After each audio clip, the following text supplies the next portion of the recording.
Hello, I'm Ed Needham, editor of the fabulous literary magazine Strong Words, and this is my podcast, The 5 Rules of Writing. In each episode, I speak to a most excellent writer in a particular genre about how they do it. And if you'd like to know more about Strong Words, and specifically how to subscribe, go to www.strong-words.co.uk and you'll be whisked straight to the website.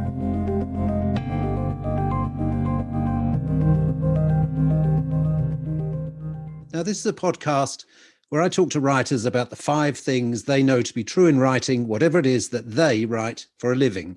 So whether they spend their days writing dystopian metafiction or the great Estonian cookbook, there are some aspects of their work that are absolutely non-negotiable. Now, today, I'm delighted to welcome an author and journalist with a long and glorious record of interviewing and writing about celebrities, especially musicians. She spent more than 2 decades on Fleet Street, where newspapers not only still existed, but were produced from that address, and where she put the questions to interviewees as intimidating as Frank Sinatra, Grace Jones, and Princess Margaret. And few stars have escaped her attentions as a broadcaster either. She once shared an apartment with Raquel Welch, but she has also been a prolific writer of books on musicians, including biographies of Mark Bolan, David Bowie, and Freddie Mercury. And just this year has published another book on Freddie Mercury and the people with whom he had the closest relationships, a book called Love of My Life. So here to share her 5 rules of writing rock biographies, it is my absolute pleasure to welcome Lesley-Ann Jones. Oh, hello, Ed. God, what Hi. a build-up. How do we live up to that? Well, richly deserved, I think. But now you clearly have a masochistic appetite for hard work. But when I spoke to you for Strong Words recently, you were slightly regretting having taken on 3 biographies this year. Have they driven you to a special hospital yet? Not yet, no. I think it was a combination of the lockdown and timing and contracts colliding and working for 2 publishers at the same time. In fact, at one point, it was 3 publishers at the height of the pandemic, and I was working on 9 documentaries, believe it or not. They just kept coming. And because they suddenly discovered that they could make us do all this stuff from home, they could deliver a box of kit and you would have to get your kids to help you set it all up and so on. And suddenly life became very easy for production companies. So they were flinging all this stuff at me and I was trying to juggle these books as well. It just worked out like that. Normally I wouldn't take on so much work at the same time, but the pandemic brought it about. So you know how it is. It's feast and famine when one works for oneself. And so you grab the work with both hands. Quite. And, then try and juggle it somehow. Yes, it's very difficult to say no, isn't it, sometimes? So you've written on a wide range of musicians, both male and female, but you seem to have come especially to iconic male rock stars, David Bowie, Freddie Mercury, John Lennon. How did they become your specialist subject? Just the way it worked out, really. I mean, I turn down more books than I accept contracts to write books about because I have to like them in the first place. They have to be somebody with whom I have some sort of affinity from my childhood, my teenage years, the past in general. I have to like the music. I couldn't possibly immerse myself in the life of somebody for, up to 2 years sometimes, if I'm not really that bothered about the music they make. So that's the first, that's the base stone, if you like, for me.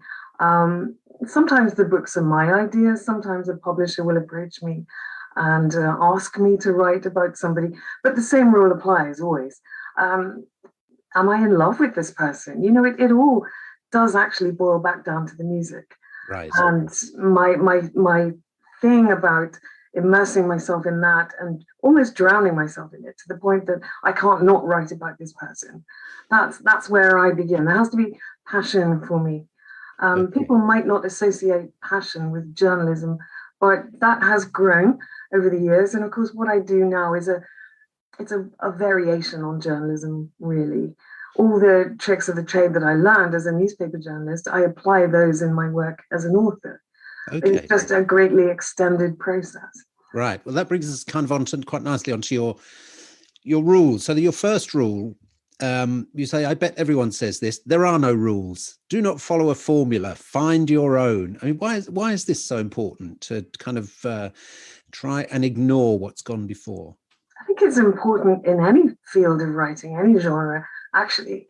You need a voice. You need to sound different from what's out there already. Otherwise, why should anybody read your book? If you're just going to repeat what's everybody else has told you before about this particular subject, what are you going to learn from this writer? What new style, what new manner of engaging me as a reader can this person bring? So that's the most important thing. You almost have to come up with a brilliant first line and then write a whole book of brilliant first lines. You know, and it has to be something that the reader can't put down. So I'm always aware of that.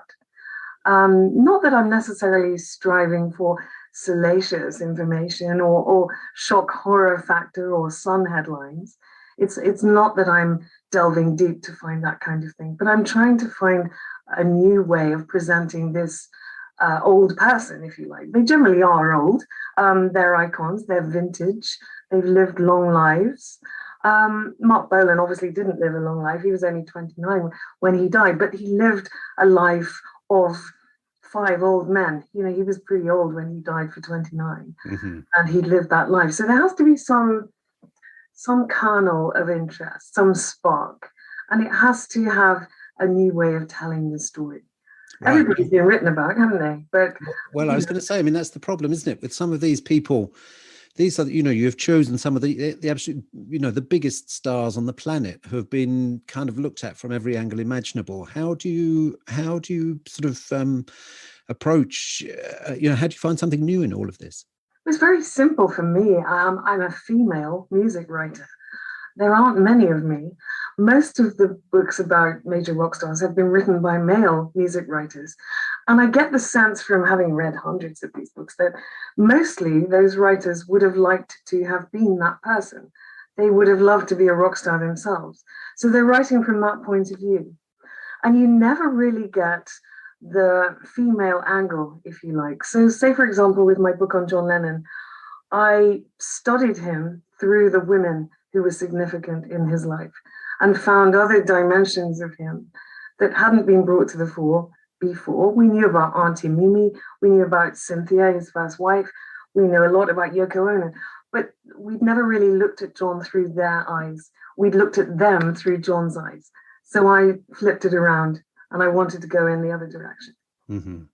I sometimes wonder if some of these male rock journalists are actually quite in love with the people that they're writing about. You're quite passionately in love with them, you know, in a way that can't really be, you know, it is a bit of a love that cannot speak its name. You know, a male journalist cannot say, well, what I'm really interested in about this person is that actually I'm passionately obsessed with them in a almost sort of sexual way.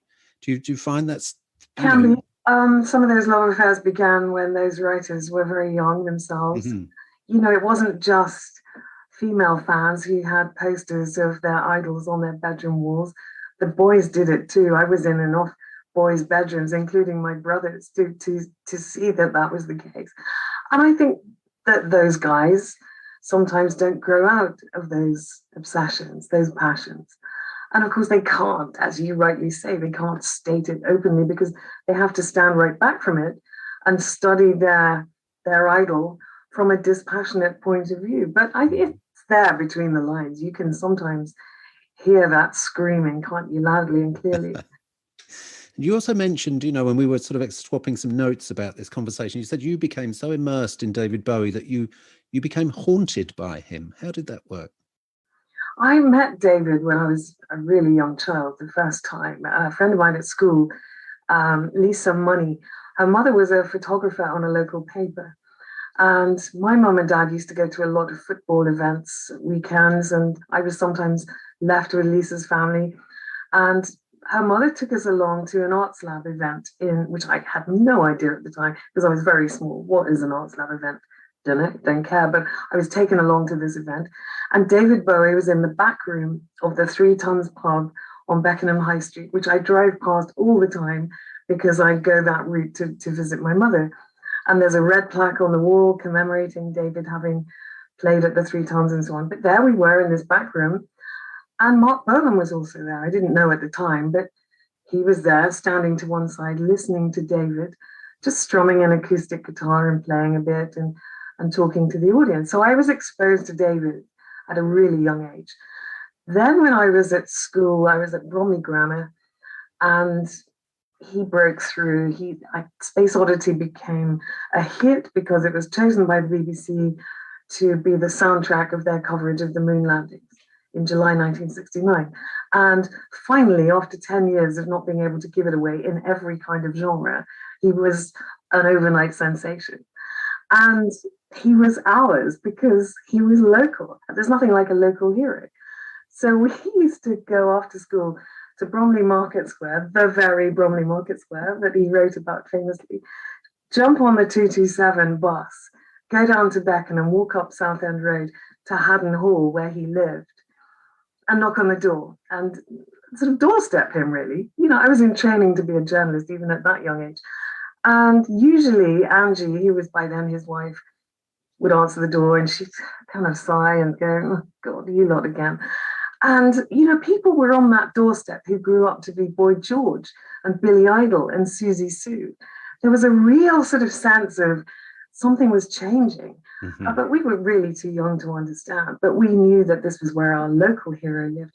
So she'd give us signed photos and send us off home. And I said to my friend Natasha, you know, one day she's going to be out and he's going to ask us in for tea. We just have to keep coming back. And eventually that's what happened. And it turned out David Bowie and I had a lot in common, apart from our surname, which he'd obviously changed his, but he'd done a summer season down in Margate, for example. And he played pitch and putt with my granddad, who ran a little pitch and putt green by Margate Station. My granddad had been quite a well-known footballer in his day. He played for Everton and Southend United and so on. And there were famous footballers in the family. But David wasn't really interested in sport. He was more of a golfer. Yeah, well, later. I think later. But he wasn't really a sporty type, was he? So we talked about that, you know, and his mother's background was the Kent coast and so on. And after that, I kept bumping into him. I was at college in Paris on my year out. I did one of those language degrees where you take a year in one of the countries. And I chose Paris, who wouldn't. And we were in this place called Chartier, quite a famous, very cheap restaurant, and went upstairs into this big sort of cavernous space and just sort of looked around. And at the furthest away table was David Bowie sitting by himself with a flat cap on and just sort of having a drink. And I went over. I thought he'll never remember me, but he did. And he had this little phrase. He said, "You again," and sat down and had a quick chat. And I thought, you know, I thought it before. I've got to grow up and be with people like this. I've got to, my life was very suburban. Although my father had quite an exciting job as a Fleet Street journalist, I knew that I had to be among people like David. How was I going to do that? I wasn't artistic. I wasn't remotely musical. Never could play anything or sing. And the pennies did drop, and I did realize that I could do what my father had done. He'd been a professional footballer. He became a Fleet Street football writer and then a boxing correspondent, ultimately a columnist. I could follow that route, and I could go on the road with bands and write about them. That was how it all began. So it did begin with David Bowie. And then when I was back and forth to New York in the late 80s, when I was on Fleet Street, and there was no internet, of course, you had to go everywhere to do all your interviews. And so I was often in New York. I'd sometimes be there, you know, weekly. Seems unlikely now, doesn't it? But that's how it worked in those days. I bumped into him downtown and he'd say, "Do you want to have a coffee?" And so we'd go and we'll have lunch sometimes and maybe have a supper. Indochine was a place we went to a lot. On Astor Place. That was his favorite restaurant. And he'd always have a penis coladas, called it. And eventually, this is even more unlikely, he lent me his house in Mystique when I was writing the first draft of my first book on Freddie Mercury. And I went down there with my eldest daughter, who was 8 at the time, and we stayed in his house. I slept in his bed. And all of that is got an, oh yeah, okay, kind of ring about it, hasn't it? But it happened, and I have the photos. And so he has haunted me. He's never gone away. He was one of my earliest loves. I remember that Top of the Pops performance. Anyone who was of a similar age who Top of the Pops was going to church on a Thursday night, you couldn't miss it. Right. You had to see it because on a Friday morning at school, everybody would be talking about it in the playground. So you had to have seen what was going on. Yes, it was a disaster if you'd missed something and something had happened. Yeah, There was no chance of ever seeing it again, was there? Yeah, I've watched it many times since then, but that famous performance where he and Mick Ronson are kind of flirting, and it was just groundbreaking. You've never seen anything like that in your life. And I think we saw the future that night watching that performance. Mm-hmm. And I'd always been hooked on Bowie, and I obviously had all his albums and gone to his shows. I went to the show at Hammersmith Odeon as a schoolgirl, changing out of my uniform on the train, where he retired the Spiders from Mars, and they had no idea about it. Mm-hmm. I was at that. My mother didn't know I was there, but I was. So yeah, he's been that sort of backbone for me. Right. And he was quite an ordinary bloke. I mean, we tend to forget that he sang in an English accent. He spoke in a very London accent. He never made any attempt to try and disguise that. Right. And the one thing he did change was his teeth. And I was upset about that because that snaggle-tooth look was very Bowie. But then when he married Iman, I suppose he had to smarten up a bit because she was a supermodel. Yeah, he betrayed us a little bit by changing his teeth out. Right. I mean, that's quite interesting. It kind of takes us on to our second point, where you say your second rule is you must bombard yourself with info to the point you can't not write about this person. I mean, it sounds like you already had a book about David Bowie even before you became a journalist. But you also mentioned that you went to some extraordinary lengths to research Freddie Mercury's life. Tell me about some of those. It's a thing that you have to do. You can't just read in books where this person was born, where they went to school, secondary school, who they hung out with, the first clubs they went to. You've got to go there and see for yourself because it's never as it's portrayed in a book. And there are all kinds of ways of describing things. So I do find when I go to such places, they never look like I'd imagined them from what I'd read. So I've got to go and see for myself, and I've got to go and take pictures. And with Freddie, he was born on Zanzibar. Which at the time he was born, 1946, it was a British protectorate and colonial. It was a kind of colonial place off the east coast of Tanzania, what is today Tanzania.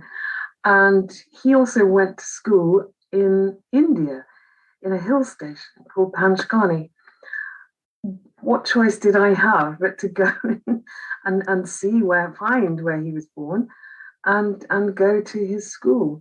So those were quite epic journeys. I had a little girl Friday, my firstborn daughter again, and off we went. I had a great friend from college, Sandy Evans, who was living in Tanzania at the time, and he helped to facilitate my visit because it's quite a difficult thing to do, or at least it was then, and all kinds of paperwork required, that kind of stuff. And then get to Zanzibar. And of course, being a Muslim country, homosexuality is outlawed, and so nobody was really very interested in Freddie Mercury. I went to the records office to try and get a copy of his birth certificate. They always start with the birth certificate. It's very important because the information you get on a birth certificate can take you down all kinds of routes. Mm-hmm. Who countersigned it? Where was it drawn up? This kind of thing. And whose names are on there? Whose names are not on there? There's all kinds you can glean from that certificate. So I go along to the records office, which is something biblical. It's out of the scribes and the Pharisees. They're all in kind of long gowns and headdresses and so on. There's paperwork all over the floor. Those kind of plans chests. Do you remember from advertising days with kind of hundreds of flat drawers, little kind of narrow drawers, and nothing seemed to be organized at all.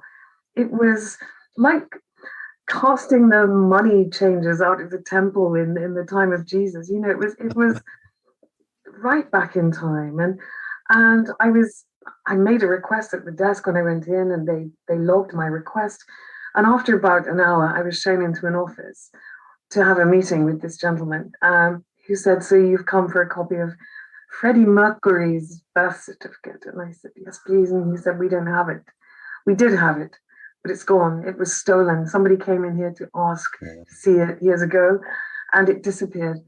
Presumably it was put on a pile of one of these kind of toppling piles of papers, and somebody swiped it and sold it, which turned out to be the case, because further down the line, when I was writing the book, having got all the research and gathered all my information, I was in the writing process, and I was contacted by letter by a woman from Argentina who had a copy of the birth certificate, and she bought this copy from a doctor in Oman.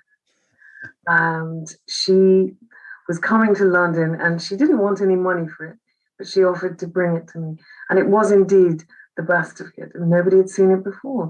So, had I not gone to Zanzibar and gone down that trail, I wouldn't have. This is the other thing, magic starts to happen.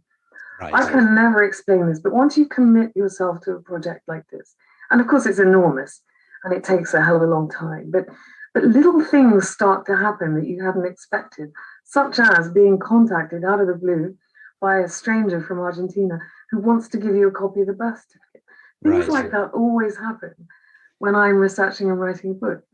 So then the next thing, I have to try and find out where Freddie lived, and I think there were about 15 different places offered to me as, oh, this is definitely where Freddie's parents lived. This is where he grew up. And of course, nobody really knew. But I managed to track down a cousin of his. So this girl's father was a brother of Freddie's father. And she took me to the building, a very, very modest 2-story plain concrete building where Freddie lived when he was a very young child. And there is a small museum in Zanzibar today, which amounts to little more than a bunch of framed pictures on a series of walls. But there's a grand piano in there that they claim is the piano Freddie learned to play. Well, I know for a fact, having been in the building, that piano would never have fitted in the flat where Freddie's family lived. So I think there's a bit of creative license going on there. Right. But it's a nice idea. And they had it in the garden. Well, yeah, but there wasn't a garden. There's just a yard. I mean, it was a very sort of basic, quite dirty place with a shameful history, Zanzibar. They've turned it into a very glamorous destination today. Lots of honeymooners go to Zanzibar because there are white talcum powdered beaches and glorious ocean and wonderfully restored mansions where you can stay under the mosquito nets and so on. But nothing like how it was in Freddie's young day. Right. And of course, the revolution, which is always overlooked and not really talked about. And Freddie himself never talked about it either. Right. I mean, is the temptation, with going to these great lengths, to touch Freddie Mercury's desk and stand on his childhood cricket pitch and these things, is the temptation for you to not so much kind of cut corners, but keep researching so extensively that you kind of have to have a word with yourself and remind yourself that you're supposed to be writing a book, rather than just accumulate more and more and more information? The important thing is that it's a bit like when you write a novel. Okay, so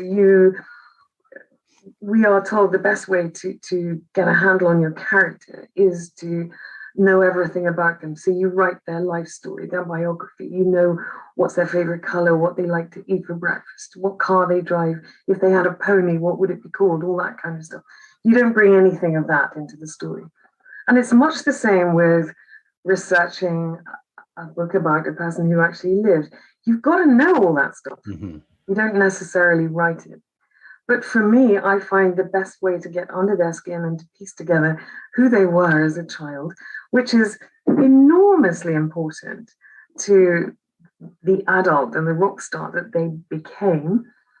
It's always about the childhood. It's always about the style of upbringing they had and the void that was created by that. And there's always a void. So I have to go there. I have to find that out. And I have to know who that child was who grew up to be that person. Right. I don't necessarily write all that stuff, but I have to know it. Right. I mean, I think there's often also a thing with celebrities, especially big celebrities. I mean, this definitely happened in a book that I was reading about Frank Sinatra recently. You seem to see this phenomenon quite a lot, where their obsession with becoming famous at some point just takes over everything, and they're prepared to sacrifice family, relationships, lifelong friendships, the desire to become famous is overwhelming. Do you find this quite a sort of common phenomenon amongst these people? It can be. I mean, if you take Brian Jones, for example, and Keith Richards, for Brian Jones, the drive was fame and fortune. For Keith, he couldn't care less about that stuff. It was about the music. Uh-huh. But, it is for some, but not for others. And again, you've got to explore the childhood to see what was missing, to work out why the drive for fame and fortune specifically. It's certainly not in all of them. But sometimes those two things are indivisible. Sometimes they're the same thing. So, and sometimes the music is the means to an end. So every story is different, even though they're all the same, because they're all rock stars. The story is different. That's what keeps me doing it anyway. Right. Now, your third rule, Lesley-Ann, is an excellent one. I've not really thought about this before, but I completely agree with it. You say spend a long time on your first chapter. Why is this so essential? This is where you bring the reader in the first chapter. So I feel that a full overview of the story, and there was a line that we've heard it said many times. I don't know who said it. Tell them what you're going to tell them, and then tell them what you just told them. So the first chapter is all about telling what you're going to tell them and giving a complete overview of the story. And really, this is why you should read this book, because I'm going to fill in the answers as to A, B, C, and X, Y, Z. And you have to place the artist in the firmament. You have to explain why they matter and why this person should spend their time reading about this person. So set them in context. I think context is a really important word. And by the end of the first chapter, your readers should be absolutely biting your hand off to know what happens next and to read the rest of it. So you go into detail in your following chapters, and obviously you wrap it all up and conclude it, but still pose questions in your final chapter, because you have to keep them guessing. But the first chapter must deliver. It's your shop front. It's your shop window, really. Yes. It's like Selfridges, isn't it? You go and look at the front of Selfridges and you think, oh, I like the look of that, and that. I'm going in. So that is your way in, the first chapter. And it can take a really long time to write that. What is a long time? For some people, a long time is a day. For some people, a long time is a month, or maybe even longer. But you've got to get that right. What's your idea of a long time? As a Fleet Street journalist, presumably you get your first chapter done by lunchtime. Well, yeah, it's I'm quite hard on myself in terms of word count and so on. And I do work like a Fleet Street journalist still. I would say your first chapter needs to be 5,000 to 6,000 words long, and that you should probably spend a couple of weeks on it, getting it right, because you're doing all the cross-checking as well. Right. That's how long I would take on it, about 2 weeks. And how many words do you try and write per day? Because often I've had people on this podcast, a lot of novelists who are quite happy with 500 words a day, which kind of makes me, which I find quite shocking. I'm sure they could get a few more out of themselves. What else they're doing, doesn't it? If they've got a full-time job as well, or if that is their full-time pursuit, or whether they like to go out for a large lunch and get drunk at lunchtime and never sort of come back. I know writers who do that. My comfortable writing speed is 2,000 words a day, 5 days a week.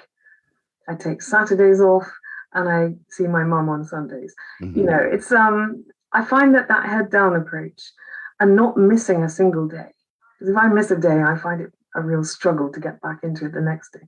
But that's what I'm used to. When I was on Fleet Street, I was writing every day. Most of what we wrote didn't make it into the paper, but that's the nature of a newspaper. They're commissioning 15 to 1 all the time. It's relentless. Only the best stuff gets in. And other things use up what you've written because of breaking news. That new phrase that is everywhere these days. But 2,000 words a day is comfortable for me. Okay. I sometimes write more towards the end of a book. When I'm getting close to a deadline, I can go up to 4,000 or 5,000 words a day. But a bad day for me, a slow day, is 1,000 words. Okay. And when you sit down to write the book, do you know, you already know in your head what it's going to be, or or are you one of these people who just lets it unfold and take its own, the book leads you? You can do that with fiction. You can't do that with nonfiction. You've got to have a plan, and I plan it meticulously. I make a list of all the material I've got, all the contributors I've got, all the points that I want to include. You can't, say you do a book about John Lennon, you can't write his whole life, every single thing that happened, every date, every person, every event, because you'd end up with a set of encyclopedias. So you have to decide what things you're going to hone in on. Mm-hmm. What things really interest me is what that boils down to, because you couldn't do it. So, and it has to be a take on his story as well. And to anyone who didn't know anything about John Lennon, my children, for example, it has to explain him succinctly and to give clues to his personality and how he grew and changed, and how the John Lennon who died was nothing like the John Lennon who was born. And what that, I'm not going to use that word beginning with J, but what that sequence of events was about and why. With my books, I will write a plan. I'll usually break it down into parts because there are crossroads in everybody's lives. So you reach a crossroads, and then it's a whole different you is coming at the next part. So break it down into parts, break it then down into chapters. And chapters ought to be roughly the same length.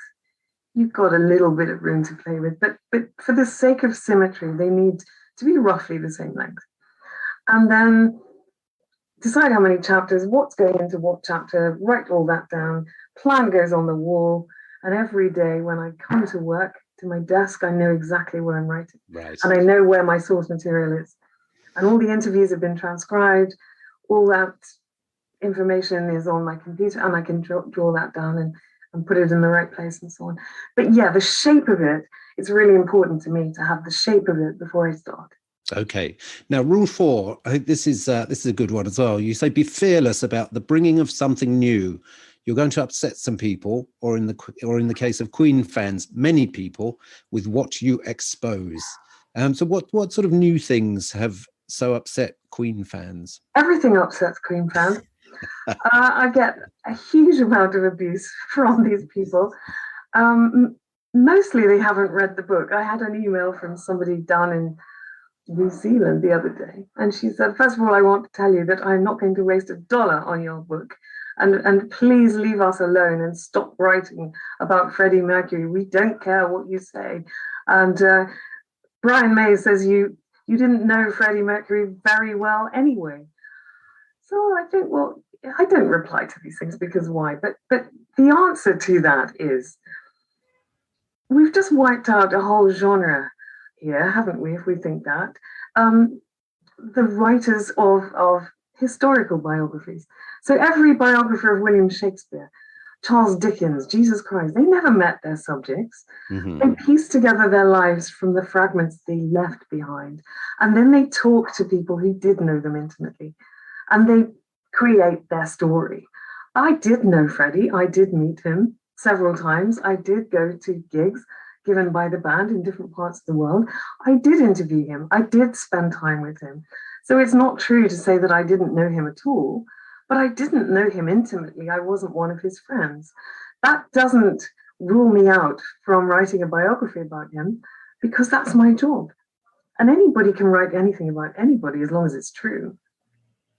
It's very bizarre, isn't it? This the ease with which you can offend somebody, and it doesn't just happen in books and music. I think football fans can be exactly the same. That you're not allowed to have an opinion unless you are, unless you've virtually got a PhD in the subject, or a member of that individual's family, or have been to every game, whatever it happens to be. It's very it's a very interesting phenomenon that some people are self-anointed guardians of the flame, and everybody else is by definition profoundly ignorant.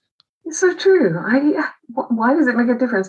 It's the thing that drove the Freddie Mercury book, the new one, Love of My Life, was the fact that it occurred to me that Freddie had become someone completely different from the Freddie who lived and died. At the time he died, he was closeted. He hadn't come out. And kids today don't know that. They assume that Freddie was always out and proud. He is today an icon for the LGBTQ community, but he would have run a mile from that during his lifetime. He's also become a poster boy for diversity. And again, he never spoke about his Zanzibar roots, the fact that he went to school in India.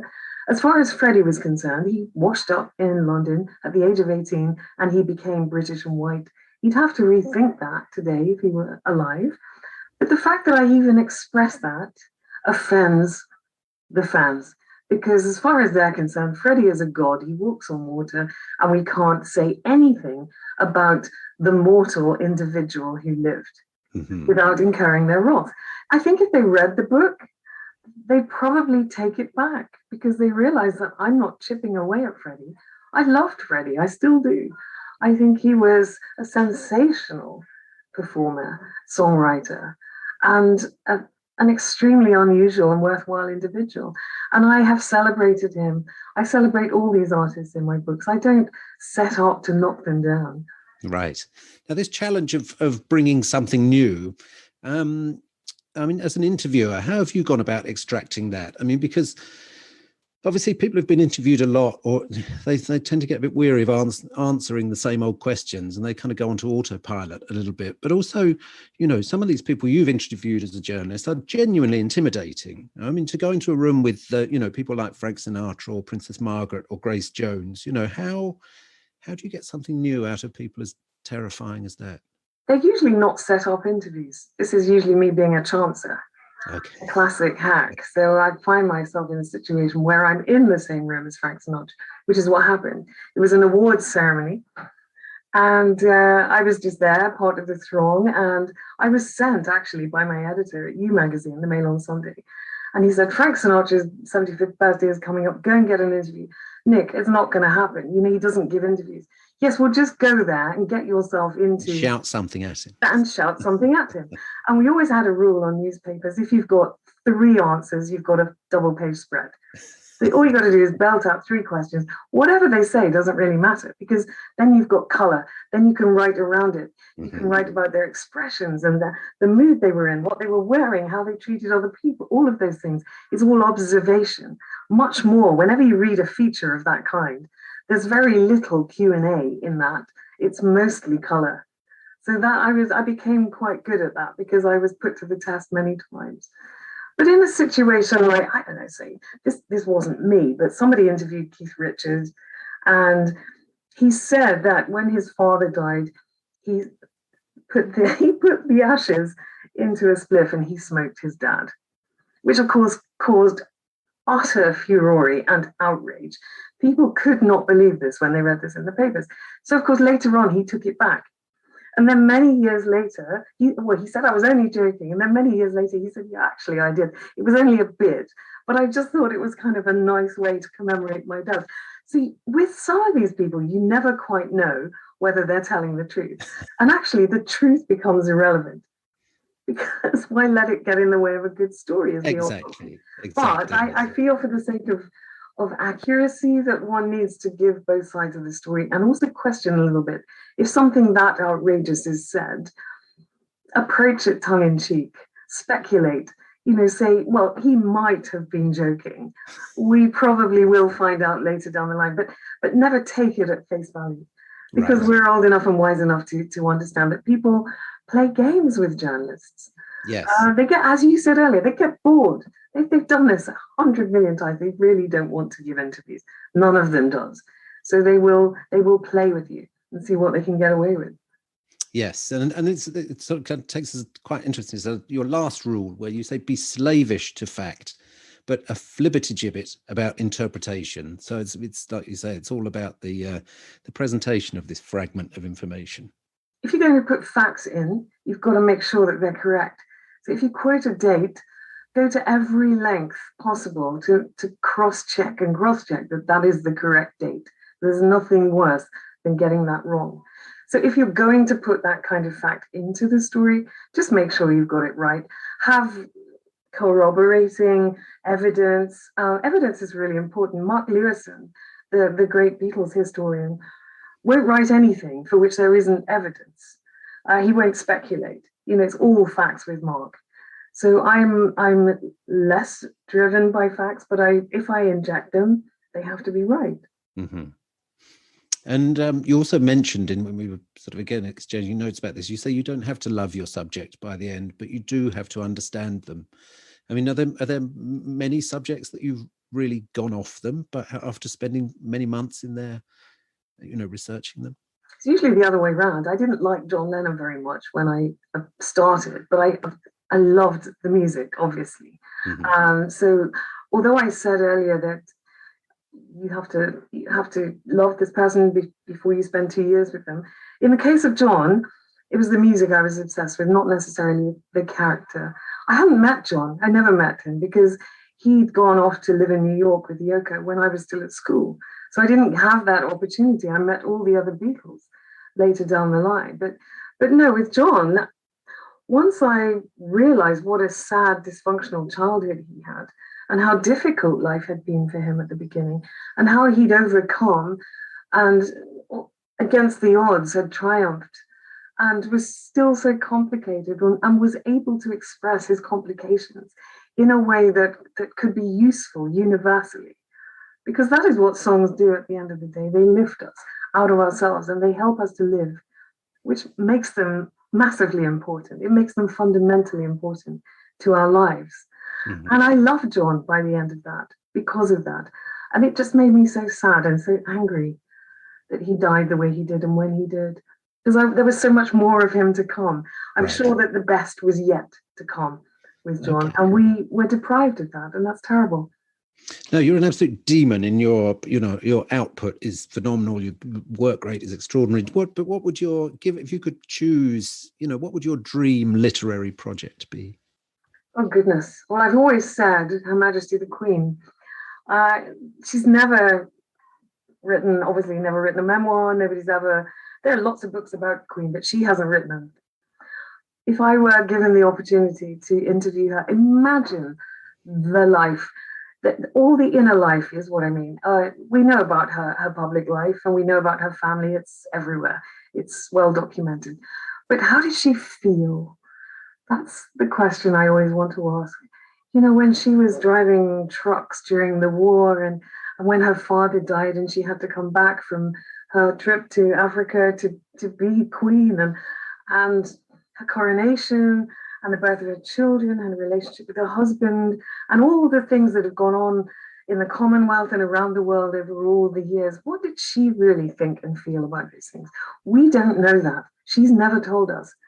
And now at her great age and with not long left to live, all of that will be lost when she's gone. I think that would just be the most remarkable book to write. I know, she is quite extraordinary, isn't she? I was just reading a book the other day about how, which kind of gave a sense of the great, extraordinary span of her life and how she remembered, or she was in the room with Princess Margaret in a room before the war when the German foreign minister, von Ribbentrop, came to visit and insisted on sort of giving Nazi salutes somewhere in Buckingham Palace, it must have been, when greeting people. And so Princess Elizabeth, Princess Margaret then were both kind of giggling at this ridiculous man and were told off, for not, obeying protocol sort of thing, or, being naughty children. So the fact that she is old enough to remember that is itself extraordinary, I think, that because that really does feel like a long, long time ago. And then also this book said that nobody in all of history, quite possibly, has ever been privy to so many state secrets.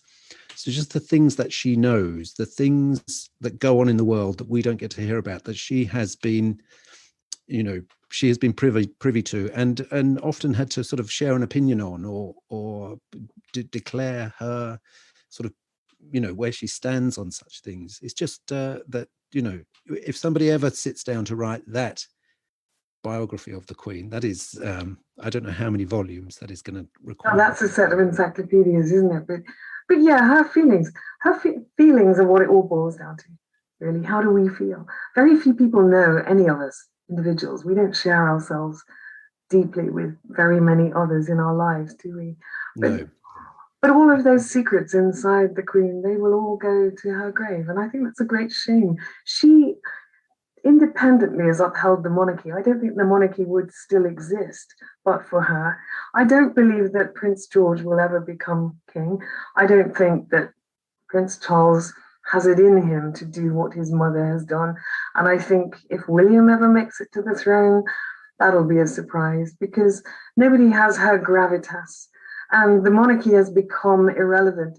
It is only still rolling on because of her. And that can't be for too many more years. And I think we as a nation, we've moved on from the need to look up to a monarchy. We know too much now. The internet opened up the world. It was a marvelous invention, but in so many ways it has destroyed the world, hasn't it? Right. I have to say. And I wonder what the Queen feels about that as well. Right. So before you get onto your 15-volume life of Elizabeth II, what's next for you? What's what?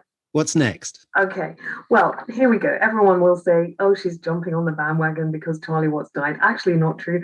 I signed the contract last year to write a retrospective of the Rolling Stones because the 60th anniversary of their first ever gig at the Marquee on the 12th of July, 1962, obviously falls next year in 2022. So I was commissioned to write this. And it's really a retrospective of their 60 years for my kids' generation who know nothing beyond the songs. They know Honky Tonk Woman, they know Satisfaction, they don't know much else. They'll go and see a gig and love the music. But who were these people? Where did they come from? What was life like for them before they became the Rolling Stones? And, you know, the question I've been asked in many interviews on the radio recently since poor Charlie died, will they survive the death of Charlie Watts? Well, they survived the death of their founder, Brian Jones. They survived the departure of Mick Taylor. They survived the going of Bill Wyman. I don't see until the day that either Mick or Keith drops dead on stage, because I'm sure that's the way it'll happen, that the Rolling Stones will not end. They can't, because they've made this rod for their own backs. They have to keep rolling on. Ultimately fascinating, aren't they? As a band. Quite. And brilliant. That's fantastic, Lesley-Ann. Thank you so much. Now, I urge everyone to read Love of My Life by Lesley-Ann Jones. This is the Freddie Mercury book, published by Coronet, £20. It's a magnificent read, and I hope it finds a gigantic audience in spite of the all the difficult Queen obsessives. I hope they don't prevent it finding its audience. Thank you ever so much. You're very generous. It's been a real pleasure talking to you. Thanks, Lesley. And you. Thank you. From Strong Words magazine, these are the 5 rules of writing.